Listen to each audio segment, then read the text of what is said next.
pessoal, na aula de hoje nós vamos comentar um pouco sobre o conjunto dos números irracionais.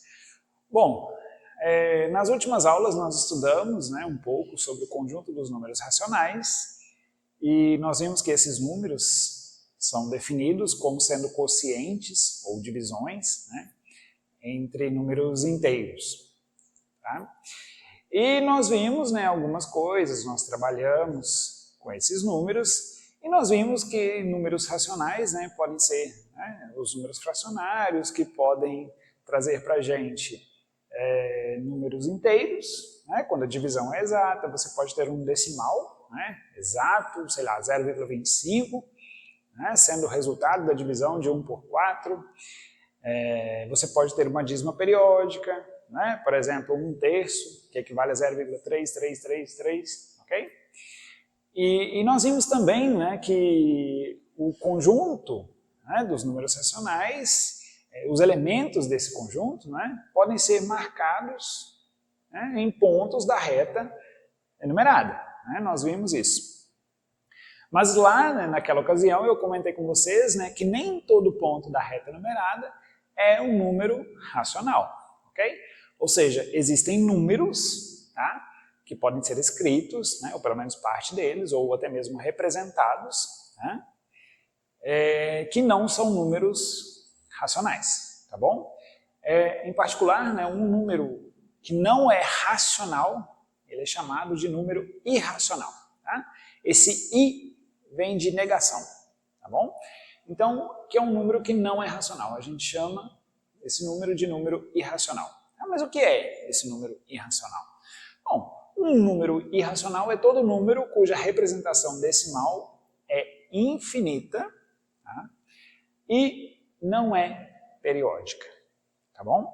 Então, é um assunto um pouco delicado, mas que merece a nossa atenção, tá bom? Então vamos falar, nem que seja um pouquinho, sobre esse assunto, a título de informação aqui.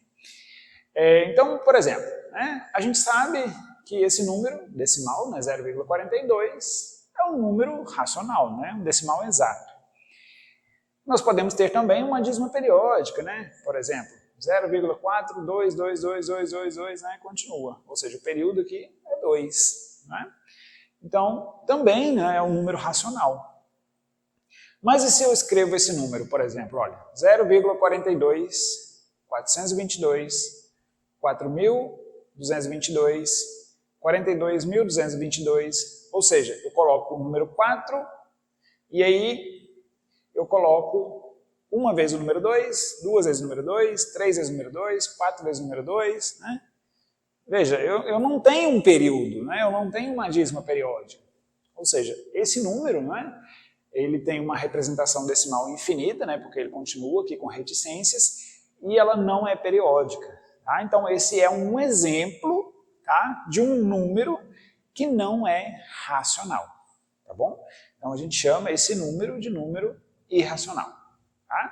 Então, se eu tenho então números irracionais, eu junto todos eles e eu consigo definir um novo conjunto, que a gente denota com a letra I, tá bom? Dessa maneira, tá certo? A gente faz um I um pouquinho diferente. E esse conjunto, denotado dessa maneira, ele contém todos os números irracionais, tá bom? Então, nessa aula, a gente vai, nós já vimos um pouco, conhecemos o que são esses números. Eu quero contar para vocês, apresentar para vocês, em particular, 2 exemplos. E no finalzinho da aula eu vou dizer como que a gente trabalha com esses números, tá certo? Alguns casos interessantes também envolvendo esses números irracionais. O primeiro número irracional que surge, o exemplo, digamos assim, um dos exemplos, digamos, mais clássicos, não sei se eu posso usar essa palavra, mas já utilizei, é o número π. Esse número π, aqui você tem um símbolo, a gente escreve PI, π, tá? Isso aqui é um símbolo, na verdade é uma letra grega, tá bom? Que aqui representa para a gente um símbolo, É uma letra grega que pra gente, né, não está no nosso alfabeto, né, da língua portuguesa, então a gente encara isso como sendo um símbolo, né? Mas é uma letra, né, do alfabeto grego, né, a letra grega Pi, tá certo? E essa letra, né, grega, pra gente ela representa um número irracional, que é muito importante. Tá? E que, né, trabalhos envolvendo isso, né, motivaram muitas descobertas na matemática, né, em contextos mais avançados aí. E perceba que é um problema bem simples. Olha só. Considere, né, que você tem uma circunferência aqui desenhada em verde. Tá? Bom, então nessa circunferência, né, você pode pensar numa roda de uma bicicleta, por exemplo. Né? Lá no meio, né, você tem aquele ferrinho central lá, né, que a gente chama de eixo, né, ou né, aquele ferrinho central lá, que é o ponto centro, né, da circunferência, ou o eixo, né, da bicicleta, se você pensar nesse exemplo. E você tem, né, saindo do eixo lá, você tem aqueles ferrinhos, né, que vão conectar com a roda. Como é que chama aqueles ferrinhos lá da bicicleta? São os raios, não é? Pois bem, então, se você tem uma circunferência, né, você tem o centro dela, tá? Aqui falando na linguagem matemática, né, você tem, né, um segmento de reta, né, um pedacinho de reta, que parte do centro e vai para qualquer outro ponto dessa circunferência. Tá? Esse segmento de reta, qualquer um deles, tá bom? Assim como os eixos da bicicleta, qualquer um deles, né, são chamados de raio. Né? Aqui também, nós chamamos de raio, tá bom? E qualquer um desses segmentos é chamado de raio, tá? Eu vou representar com a letra R minúscula. Tá? E se eu tenho um segmento, né, que representa 2 vezes o raio, ou ainda o dobro, né, do raio, a gente chama esse segmento de diâmetro.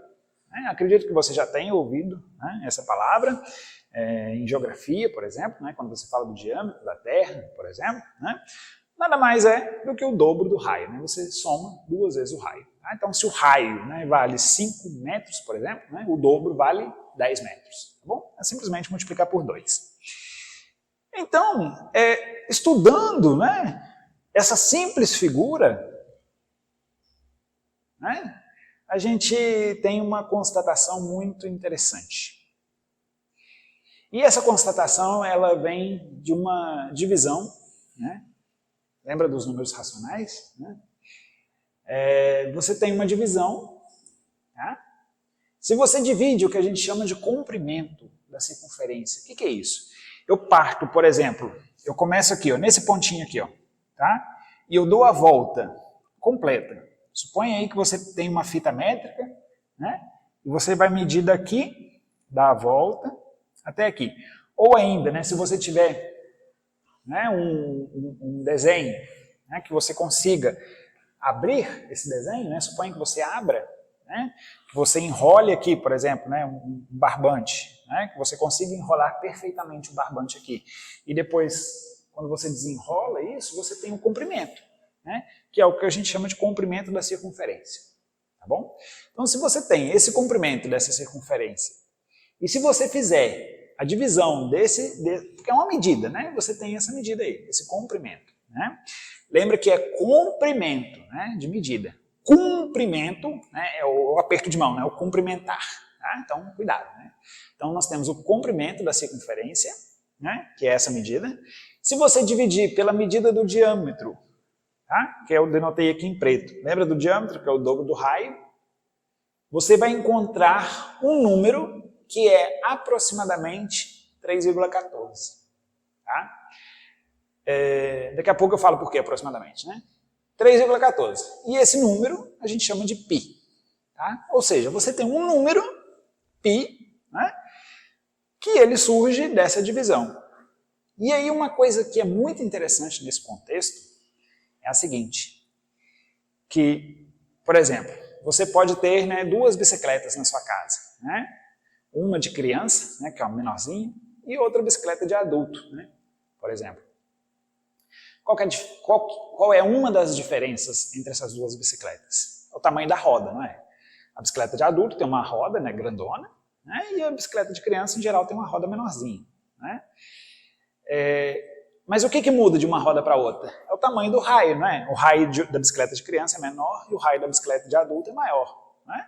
Ou seja, o que pode variar de uma circunferência para outra, né, é o raio. Né? Se você aumenta o raio, né, a circunferência é maior. Se você diminui o raio, a circunferência é menor. Ok? E isso, gente, essa divisão aqui, isso aqui vale independente do raio. Tá? Então fica aí, né, se você tiver duas rodas, né, ou duas circunferências aí na sua casa, né, tenta fazer essa medição. Tá? Mede o comprimento e mede o raio. Tá? Então, multiplica o raio por 2, ou seja, você tem um diâmetro. E faz essa divisão para você ver. Sempre você vai encontrar um número próximo, né, de 3,14. Um pouquinho maior do que 3. Tá? Então, isso é muito interessante. Tá? Independente do tamanho da roda, né, sempre você vai encontrar isso. Tá? Bom, e esse número, tá, foi constatado, né, esse número foi muito estudado, e foi verificado que esse número, ele é um número irracional. Ou seja, eu não posso simplesmente representá-lo como 3,14. Isso aqui, por isso que eu coloquei, é uma aproximação. Tá? Esse número, né, já foi estudado computacionalmente, né, e já foram encontradas, sei lá, trilhões de casas decimais. Imagina só. Não tem fim. Tá? Então, ou seja, é um número irracional. Tá bom? Então ele vai 3,14 e continua. Tá? Então aqui, por isso que eu coloquei a aproximação. Tá? Mas a gente não consegue escrever exatamente esse número. Né? Você tem aí, né, existem, pesquisa na internet para você ver depois, aproximações do número π. Tá? Então você vai encontrar lá várias casas decimais. Né? Você vai ver que o π é igual a 3,14 e vai embora. Né? Ou seja, é um número cuja representação decimal é infinita e não é periódica. Tá bom? Então é o que a gente chama de número irracional. E veja o contexto que ele surge. Né? Aparentemente um problema simples, né, dessa divisão, e você vê que isso aí, né, é um número, né, bem complicado. Então, o que a gente tira daqui? Né? Eu tenho então, se eu chamar o comprimento de C, né, e o diâmetro de D, né, que é o dobro do raio, como eu escrevi aqui anteriormente, né, isso, né, posso colocar igual a π. Né? Lembrando, né, que o π é um número irracional. Tá? Por isso que eu coloquei essa igualdade aqui. Eu posso multiplicar, né? Eu tenho uma igualdade. Né? Se eu tenho uma igualdade, né? Bom, pensa numa balança de 2 pratos. Né? O que eu faço de um lado, eu posso fazer do outro, concorda? Então aqui ó, eu posso multiplicar, né, aqui por D e multiplicar do outro lado também por D. Mas por que eu estou fazendo isso? Porque eu posso cancelar, né? Lembra? Simplificar esse D com esse D. O que sobra? Apenas o C. Né? E do outro lado, eu tenho D vezes π. Né? Ou seja, mas quem é o D? O D é o dobro do raio, né? 2R, tá bom? Ou seja, o comprimento é 2Rπ. Mas você pode trocar a ordem aqui, né? Para ficar da maneira mais clássica que a gente encontra nos livros. Ou seja, você consegue escrever o comprimento da circunferência, né, como 2 vezes π vezes o raio. Ou seja, se você, né, fez, né, essa atividade que eu falei para vocês, né, de pegar uma fita métrica, medir lá, você consegue observar que a distância, né, por exemplo, se eu parto desse ponto aqui, dou a volta e chego aqui, essa distância, né, ela vai ser 2 vezes o raio, ou seja, o diâmetro, vezes um número próximo de 3,14, que é o nosso famoso π, tá bom? Então, tá certo? É um número, é uma apresentação bem simplória, né? Mas eu acho que a título de informação, né, ela vale muito a pena. Tá? E nos cálculos, né, em geral, a gente utiliza π como sendo 3,14, né? É um erro a gente fazer isso, né, porque a gente, né, busca valor aproximado, né, e a gente afirma, use π igual a 3,14. É um erro isso, né, mas a gente usa, né, isso, né, para trabalhar com valores aproximados, tá bom? E em alguns outros, né, alguns autores, por exemplo, né, utilizam, né, essa fração, 22 sétimos. Né, mas 22 sétimos é a mesma coisa que 21 sétimos mais 1 sétimos, ou seja, 3 inteiros e 1 sétimo. Né? Então, ou seja, você pode ver o π, né, uma aproximação, como sendo um número misto ou ainda uma fração. Né? Tudo isso que a gente já estudou. Ok? Então, eu vou deixar uma tarefa para vocês. Né? Pesquise um pouco mais sobre esse número π, tá bom? veja algumas das representações desse número como várias casas decimais, né? Você encontra facilmente na internet. E na sequência, a gente vai falar sobre um outro número que também é importante. Tá? Um outro número irracional que também aparece com frequência em vários contextos aí. Bom, pessoal, então dando continuidade ao estudo do conjunto dos números irracionais, né, um estudo introdutório, eu vou deixar aqui para vocês uma atividade, né, para vocês também fazerem uma pesquisa, tá, sobre outro número irracional, que tem muita coisa sobre ele, é o chamado número de ouro, tá, dos gregos. Esse número ele tem um grande significado, né, na Grécia, né, na história antiga. Ele é representado pela letra grega Φ maiúsculo, tá bom? Então essa é uma letra grega. E esse número, né, ele é dado por 1 mais raiz de 5 sobre 2, tá bom? É um número também irracional, ok? E aqui eu tenho, né, algumas, né, das suas casas decimais, né? 1,61, 80, 33, 98, né? E esse número ele é muito interessante, né, porque né, na cultura lá grega, né, para os gregos ele tinha um significado muito interessante. Né? Ele representava a harmonia, o equilíbrio, a beleza. Né? Então existem algumas construções, né, que foram feitas, né, utilizando, né, a perspectiva desse número. E também, né, existe, né, tem um contexto que fala da beleza, né, de algumas pessoas, né. Fala-se que quando você pega a altura da pessoa, né, a altura, e divide, né, pela distância do umbigo até o chão, né, ou seja, parte da sua altura, se você divide esses dois comprimentos, essas duas medidas, você encontra esse número, né, uma aproximação para esse número. Então é algo bem interessante, né, que por muito tempo, né, significou uma harmonia, equilíbrio, beleza, né, lá na cultura grega. Então eu sugiro muito que vocês pesquisem sobre esse número, ele é muito interessante. Leiam um pouco de história da matemática, que sempre acrescenta muito para a gente. Tá? A gente aprende bastante coisa. E então fica como atividade para vocês, tá? Para vocês pesquisarem. Outro número irracional também, né, aqui nesse quadro, e ele surge, né, também em muitos contextos, é o número raiz de 2. Tá? Bom, a gente sabe, né, por exemplo, se eu tenho um quadrado, né, de área 9 centímetros quadrados, qual é a medida do lado desse quadrado? Bom, você tem que imaginar, né, um número L, né, que multiplicado por ele mesmo resulte em 9, né, porque a gente está pensando em um quadrado, né? Então os lados têm a mesma medida, tá bom? Então, ou seja, essencialmente você tem que pensar em um número L que elevado ao quadrado resulte em 9. Então aqui você tem uma potência, né? E nós já vimos que potências e raízes são operações inversas, né? A gente consegue deduzir isso facilmente. Ou seja, eu quero um número L que seja raiz quadrada de 9, né? Ou seja, aqui facilmente, né? L igual a 3, né? Ou seja, 3 vezes 3 é igual a 9. Né? E se eu tiver, por exemplo, um quadrado cuja área seja de 2 centímetros ao quadrado? Né? Qual será a medida desse lado? Bom, pode-se mostrar, né, de uma maneira análoga ao que foi feito ali, que a medida desse lado é raiz de 2 centímetros. Tá bom? Mas o que representa esse número? Né? O que é esse número? Eu consigo, né, dar uma aproximação para esse número? É uma raiz, né?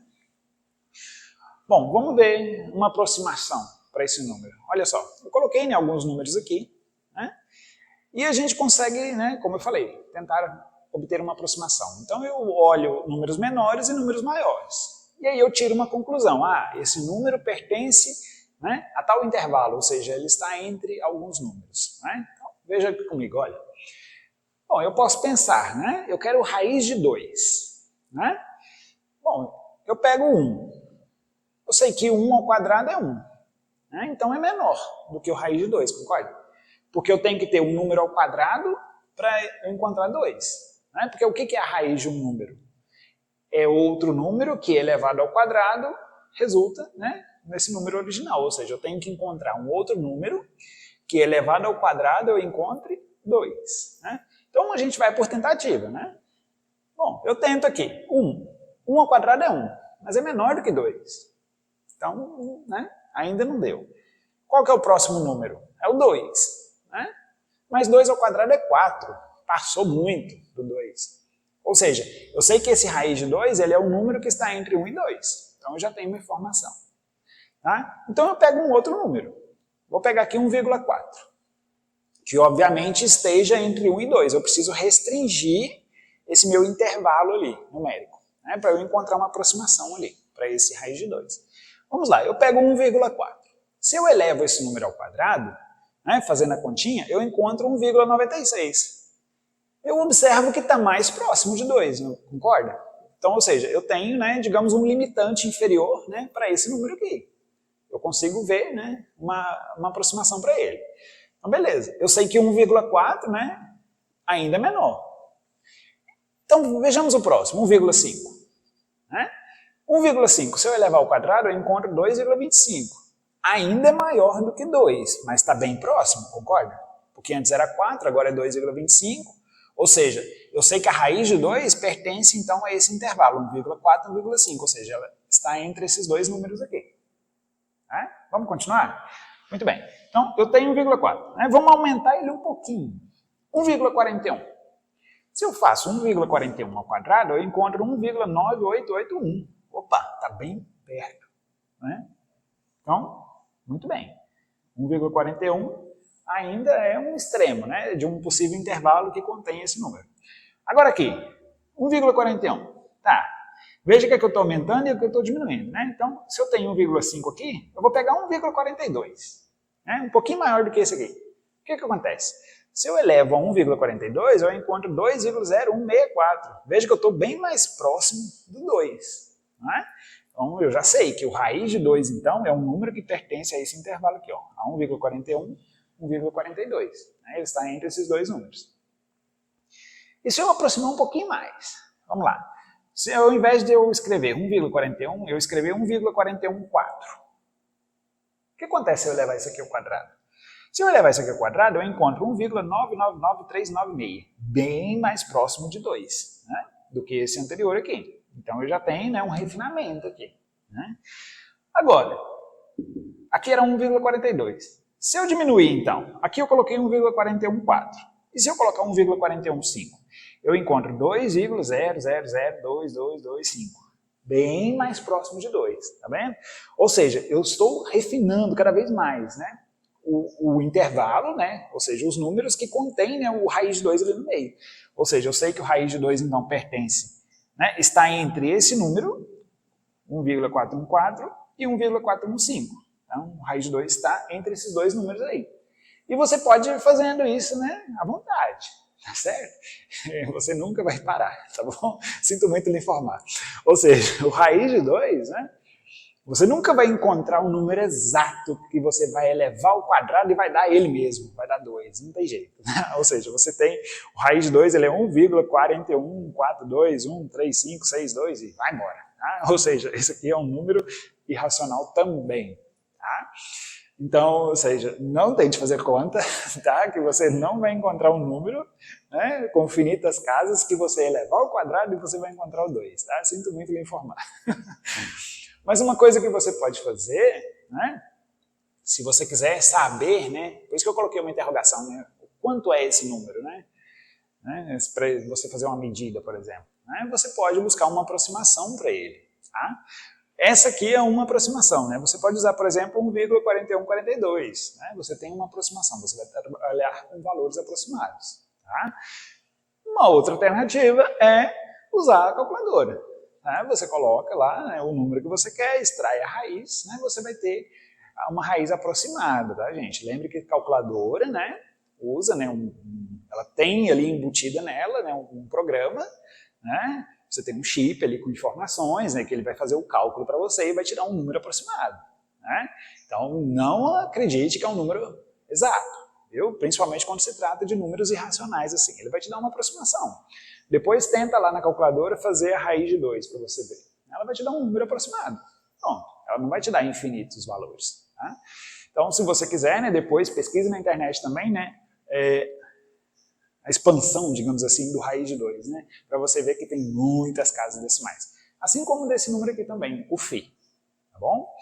Então, ainda nessa aula, né, vou falar com vocês algumas coisas, né, que envolvem cálculos, tá, que trabalham com esse tipo de números, com os números irracionais. Olá, pessoal. Então, dando continuidade à nossa discussão sobre o conjunto dos números irracionais, anteriormente nós vimos que um número irracional é um número cuja representação decimal é infinita e também não periódica. Nós vimos alguns exemplos, falamos do π, eu deixei para vocês pesquisarem sobre o número de ouro, posteriormente nós falamos sobre raiz de 2, nós vimos como encontrar, pelo menos numericamente, né, dar uma estimativa para o valor aproximado de raiz de 2. Eu comentei também sobre o uso da calculadora, que nos permite encontrar aproximações para algumas raízes que não são exatas.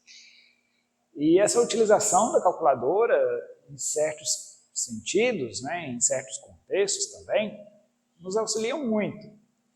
Principalmente, por exemplo, se eu quero comparar dois números irracionais. Porque, por exemplo, raiz de 5 e raiz de 2. Né? A princípio eu não sei, né, um valor aproximado para eles. Então eu vejo na calculadora, né, porque esses números não são exatos, não possuem raiz exata. Né? Então a gente vê na calculadora um valor aproximado e aí a gente consegue fazer uma comparação entre esses números. Okay? Então a utilização da calculadora acaba sendo importante, né? Até mesmo para processos mais práticos, se você quiser fazer uma conta mais elaborada, né? Você pode usar a calculadora, você pode trabalhar também com algum programa, né? Com algum software matemático que consiga fazer os cálculos para você. E isso nos ajuda muito, né? Computacionalmente, dependendo do que a gente for fazer, né? Dependendo do que a gente estiver abordando, né? No nosso problema, tá bom? Então, eu recomendo, né, como eu comentei anteriormente, a utilização da calculadora para você ter uma estimativa, né, para você poder fazer comparações e até mesmo, né, conjecturar algumas coisas. Né? Muito bem, mas a questão é como que eu trabalho com esses elementos? Né? Como que eu faço operações envolvendo esses elementos? Nós vimos pouquíssimos exemplos, esses números são um pouco, né, não são tão manipuláveis, né, não são tão práticos de manipular quanto os números racionais, né, porque nós não conseguimos fazer uma caracterização completa, né, porque, por exemplo, né, você tem o π, você tem o número de ouro, né, que você tem ali raízes envolvidas, né, você tem um número decimal. Então, no fundo, trabalhar com números irracionais envolve também o trabalho, né, envolvendo raízes, ok? Então, a gente considera o conjunto dos números irracionais, né, formado por todos esses números, tá? Que são, né, não tão triviais, né, quanto os números racionais. Né? E nesse conjunto, né, a gente junta todos eles. Tá? Então nós temos o conjunto dos números irracionais. E o que eu gostaria de comentar com vocês aqui agora é um pouco sobre as operações. Né? Eu quero enfatizar principalmente adição e subtração, tá bom? As demais operações, né, no caso eu até anotei aqui, multiplicação, divisão, potenciação e radiciação, que são as operações que nós estamos abordando. Essas operações eu acho mais conveniente a gente deixar para fazer a discussão delas quando nós estudarmos o conjunto dos números reais. Vocês vão entender o motivo mais adiante. Porque lá nós faremos uma discussão mais genérica e nós vamos falar de várias propriedades que envolvem, né, principalmente a multiplicação de raízes, divisão de raízes, potências de raízes, tudo bem? Então, por hora, vamos focar aqui. Tá? Então, como eu faço para adicionar ou subtrair números irracionais? Vocês sabem, adicionar e subtrair. Se vocês tiverem uma raiz que não é exata e vocês quiserem saber o valor aproximado, vocês fazem na calculadora, né? Faz o valor de cada uma delas e depois soma, né? Mas algumas coisas que eu gostaria de chamar a atenção quando nós trabalhamos com adição e subtração de irracionais, são algumas coisas que eu coloquei aqui.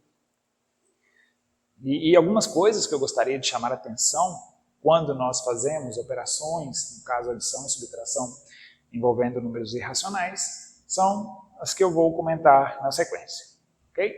Então nós temos, por exemplo, raiz de 2. Raiz de 2 é um número irracional, raiz de 7 também. Se você somar esses dois números, bom, a princípio eu não consigo escrever, né, essa soma, porque eu não consigo escrever raiz de 2 mais raiz de 7 de uma maneira mais simplificada. Eu não posso escrever raiz de 2 mais 7, não. Tá? São coisas separadas, são números distintos, tá bom?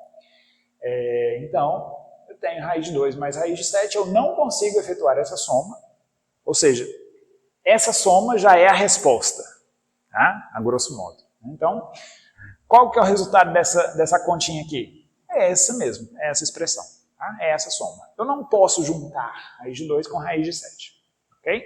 A menos que você saiba o valor numérico e você esteja trabalhando com aproximações, você pode dizer um valor aproximado para esse número, ok? Isso é um número, certo? Mas você vai encontrar uma aproximação para ele. Ou seja, esse número é um número irracional. Tá? A soma de dois números irracionais pode ser um número irracional. Né? E também a soma de dois números irracionais pode ser um número racional também. Tá? Isso pode acontecer.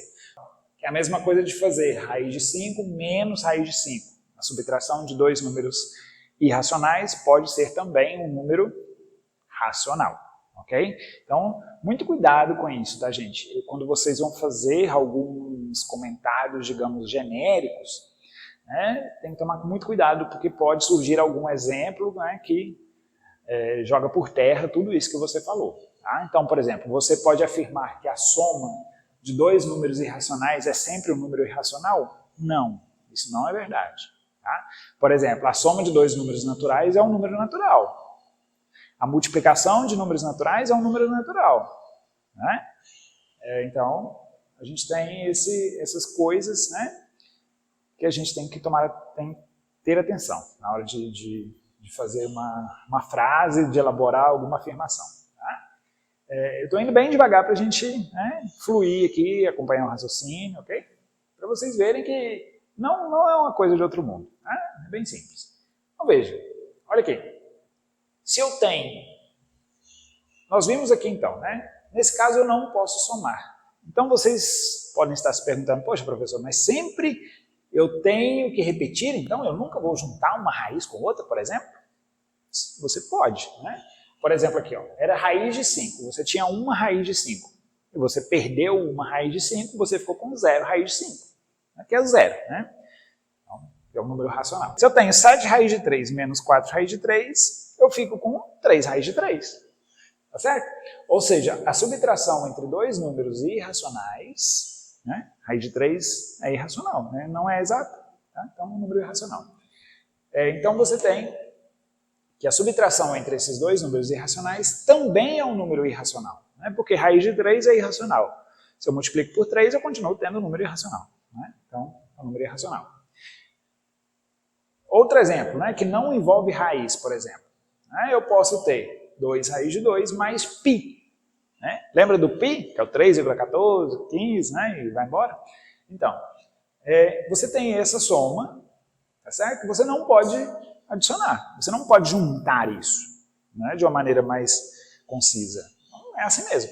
Essa soma possui como resposta essa própria soma. Né? Um outro exemplo, né? Suponha que eu tenha 10 raiz de 7. Eu subtraio 3 raiz de 7, sobra para mim 7 raiz de 7. Tá certo, gente? Então, muita atenção. Eu não posso somar coisas distintas. Tá? É isso que eu gostaria de enfatizar nessa parte. Tá bom? E se eu tivesse, por exemplo, π mais π? Eu tenho 2π. tá certo? Ou seja, coisas iguais eu posso efetuar a operação. Multiplicação, adição e subtração, ok? Agora, falando dessas operações, né, multiplicação, divisão, potenciação e radiciação.